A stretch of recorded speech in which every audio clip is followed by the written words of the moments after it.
Hello વિદ્યાર્થી મિત્રો, આપ સૌનું આપની યુટ્યુબ ચેનલ પર હાર્દિક સ્વાગત છે. તો આજે હું તમારા માટે લઈને આવી ગઈ છું ધોરણ 9 વિષય કમ્પ્યુટર પાઠ 5 ઓપરેટિંગ સિસ્ટમનો પરિચય ના સ્વાધ્યાયના તમામ પ્રશ્નોના ઉત્તરોની સમજૂતી, તે પણ આપણા કમ્પ્યુટરની નવી બુક પ્રમાણે. તે પહેલાં તમે જો આપણી ચેનલને લાઇક અને સબસ્ક્રાઈબ ન કરી હોય તો તે જરૂરથી કરી દેજો. તો ચાલો આપણે આ સ્વાધ્યાયના તમામ પ્રશ્નોના ઉત્તરોની સમજૂતી મેળવીએ. તો અહીં આપણો પહેલો પ્રશ્ન છે, ઓપરેટિંગ સિસ્ટમના મુખ્ય કાર્ય જણાવો. તો એના કાર્ય થશે, પહેલું સામાન્ય સેવા રૂપે હાર્ડવેર એક્સેસ એટલે કે ઉપયોગી કરવાની સગવડ. ઓપરેટિંગ સિસ્ટમ હાર્ડવેર એકમનો ઉપયોગ કરવાની સવલત ધરાવે છે કે જેના માટે ઓપરેટિંગ સિસ્ટમ કોઈ ચોક્કસ એકમને વાપરવા માટેનો પ્રોગ્રામ કોડ એટલે કે સૂચનાઓ ધરાવે છે. આથી જ્યારે કોઈ નવો એકમ જેવો કોઈ પ્રિન્ટર, સ્કેનર, કમ્પ્યુટર સાથે જોડાય છે ત્યારે તેને વાપરવાની માટેની સૂચનાઓ ફક્ત ઓપરેટિંગ સિસ્ટમમાં ઉમેરવામાં આવે છે અને વ્યક્તિગત હજારો પ્રોગ્રામમાં સુધારો કરવાની જરૂર રહેતી નથી. બીજું છે કે કમ્પ્યુટર સ્ત્રોત એટલે કે રિસોર્સનું નિયંત્રીકરણ વ્યવસ્થિત ચલાવવા માટે દેખરેખ રાખવી. તો અદ્યતન computer process power, main memory, સંગ્રહ શક્તિ વગેરે જેવી બાબતમાં ખૂબ જ મોટા પ્રમાણમાં સ્ત્રોત ધરાવે છે. આ રિસર્ચને કારણે જ તે એક સમયે અનેક પ્રોગ્રામ ચલાવી શકવાની ક્ષમતા ધરાવે છે. તેના આ સામર્થ્યને મલ્ટી પ્રોગ્રામિંગ કહેવાય છે. આમ ઓપરેટિંગ સિસ્ટમ રિસોર્સ કંટ્રોલર અને કમ્પ્યુટરના હાર્ડવેર રિસોર્સને વ્યવસ્થિત ચલાવવા માટે તેમજ તેની ઉપર દેખરેખ રાખવાની નિર્ણાયક ભૂમિકા ભજવે છે. એના પછી થર્ડ છે કે મલ્ટી પ્રોસેસર સિસ્ટમનો કારભાર. તો એક કરતાં વધુ પ્રોસેસર ધરાવતી કમ્પ્યુટર સિસ્ટમને મલ્ટી પ્રોસેસર સિસ્ટમ કહેવાય છે.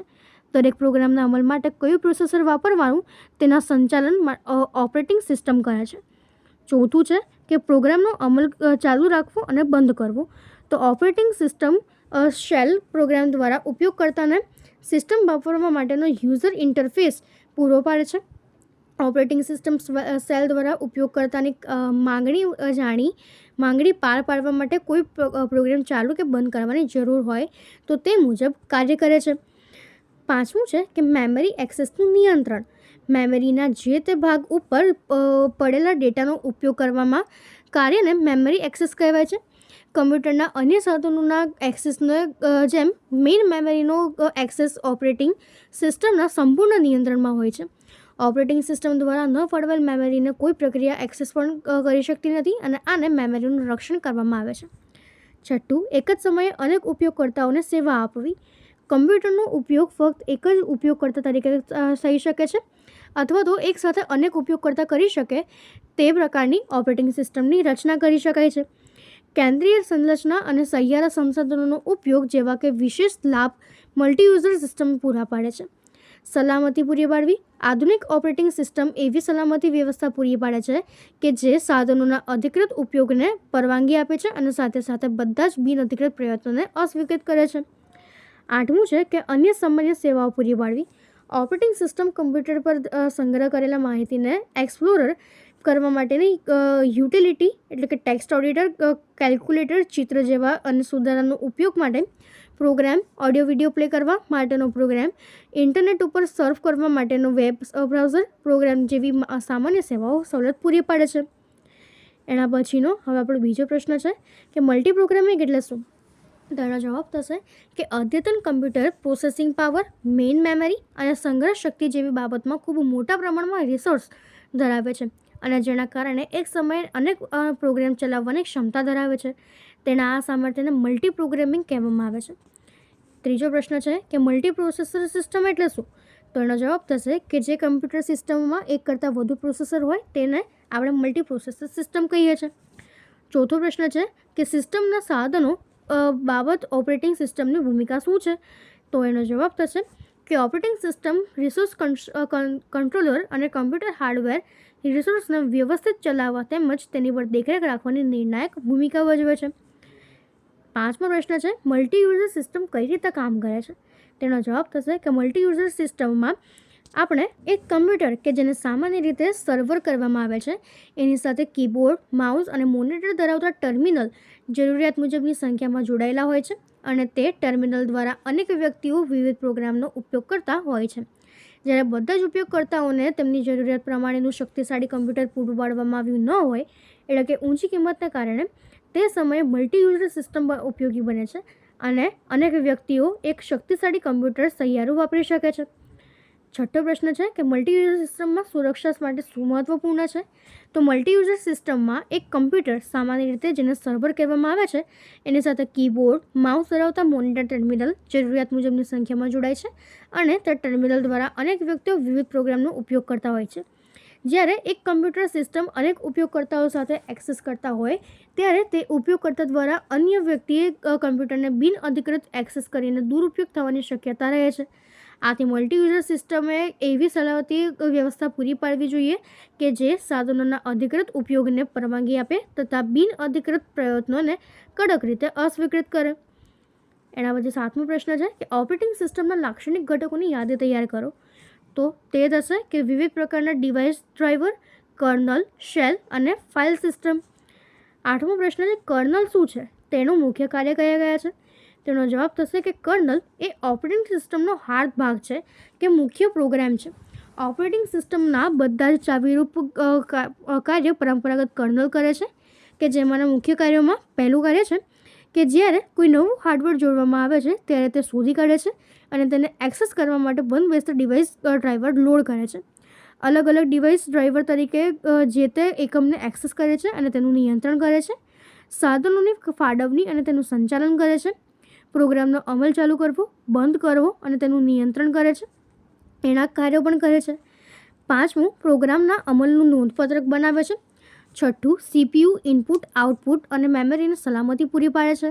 ઇનપુટ આઉટપુટનું સંચાલન કરે છે અને મેમરીનું પણ સંચાલન કરે છે. હવે એના પછીનો આપણો 9મો પ્રશ્ન છે કે CLI અને GUI વચ્ચેનો તફાવત જણાવો. તો CLI તેનું આખું નામ છે કમાન્ડ લાઇન ઇન્ટરફેસ અને GUIનું પૂરું નામ છે ગ્રાફિકલ યુઝર ઇન્ટરફેસ. CLI ઓછી કિંમતના ઓછા પાવરની જરૂરિયાતવાળા અને ટેક્સ્ટ આધારિત ટર્મિનલની આશા રાખે છે, જ્યારે GUI વધારે કિંમતના વધારે પાવરની જરૂરિયાતવાળા ટર્મિનલની આશા રાખે છે.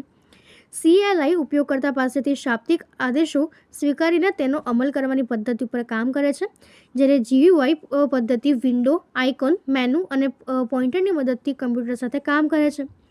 ઉપયોગકર્તાએ દરેક કમાન્ડ્સ યાદ રાખવા પડે છે અને જ્યારે GUIમાં ઉપયોગકર્તાએ કોઈ આદેશ યાદ રાખવા પડતા નથી. 10મો પ્રશ્ન છે ફાઇલ સિસ્ટમ શું છે? તો ઓપરેટિંગ સિસ્ટમ સેકન્ડરી સ્ટોરેજને ફાઇલ સિસ્ટમનો ઇન્ટરફેસ પૂરો પાડે છે. તો એના પછી જે ફાઇલ સિસ્ટમ મુખ્યત્વે 2 પ્રકારના ઓબ્જેક્ટનો સમાવેશ કરે છે, જેમાં પહેલું છે ફાઇલ અને બીજું ડાયરેક્ટરી કે જેમાં ફાઇલ તો કમ્પ્યુટર ઉપર ડેટા સ્ટોરેજનો પ્રાથમિક એકમ ફાઇલ છે. ફાઇલની ઓળખ તેના નામથી થાય છે.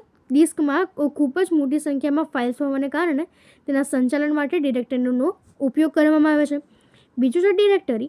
તે ફોલ્ડર તરીકે પણ ઓળખાય છે. ડિરેક્ટરીમાં અનેક ફાઇલ તથા બીજી અનેક ડિરેક્ટરીનો સમાવેશ કરવામાં આવે છે અને તે ડિરેક્ટરીમાં રહેલી અન્ય ડિરેક્ટરી સબ ડિરેક્ટરી તરીકે ઓળખાય છે.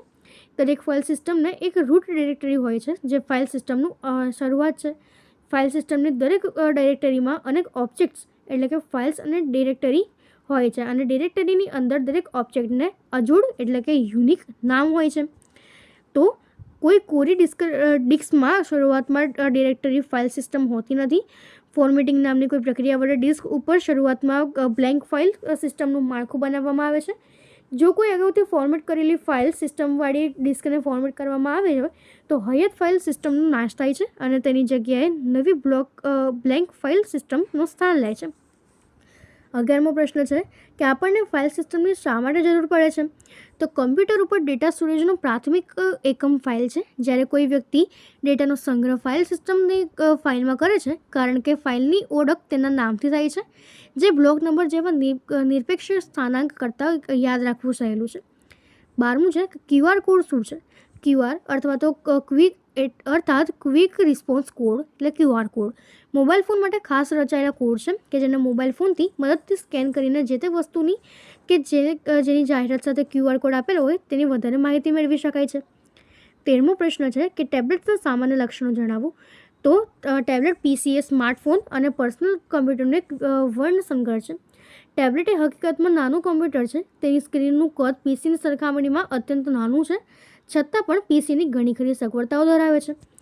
ટેબ્લેટ કેલેન્ડર સાથે સમાનપત્રક મીટિંગનું સ્મૃતિપત્રક, ઓફિસ દસ્તાવેજનો એક્સેસ, સંદેશાની સેવાઓ અને ઈમેલ સૂચનાઓ જેવી સવલતો પણ ધરાવતું હોય છે. તો અહીં આપણા આ તમામ પ્રશ્નોના ઉત્તરો પૂર્ણ થાય છે.